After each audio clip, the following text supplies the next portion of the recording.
వీరు చెరువులు వ్యాపారం చేశారు, చెరువులు వేశారు.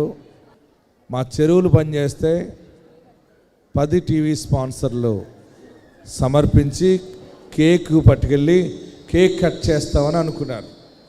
దేవుడు వారి చెరువుల్లో అద్భుతమైన లాభాన్ని ప్రభు ఇచ్చాడు. గట్టిగా చప్పట్లు కొట్టి ప్రభుని స్తుతించారు.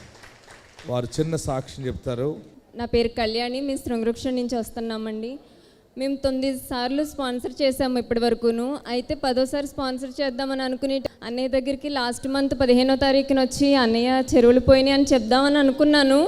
నేను ఏడుస్తూ వచ్చాను. నా ముందావిడి రేపు మాది చెరువు పట్టుబడండి అని అనేసి అన్నారు.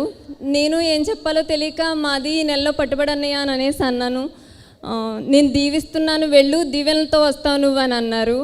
అయితే మేము అప్పటికే 2 సార్లు మిడిల్ తీసాము. అందులో ఎంత ఉంటుందో మాకు తెలియకపోతే సర్లే అని నేను ఫోన్ చేసి అన్నయ్య ఈరోజు చెరువు పట్టుబడి 6 టన్నులు అవ్వాలి, 6 టన్నులు ఐస్ తెప్పిస్తున్నారు అన్నయ్య అని చెప్పి నేను అడిగాను. అన్నయ్య ప్రేయర్ చేశారు. అయితే అనుకోకుండా అసలు అది 5 టన్నులే అనుకున్నారంటే వీళ్ళు 6 టన్నుల రైలు దొరికేసినాయి. దాంట్లోనూ 5 టన్నులు అవ్వాల్సింది 6 టన్నుల రైలు దొరికినాయి. మేము చాలా సంతోషించాము. 10వ సారి స్పాన్సర్ చేస్తున్నాము. దేవుడి చిన్న సాక్షిని దీవించును గాక.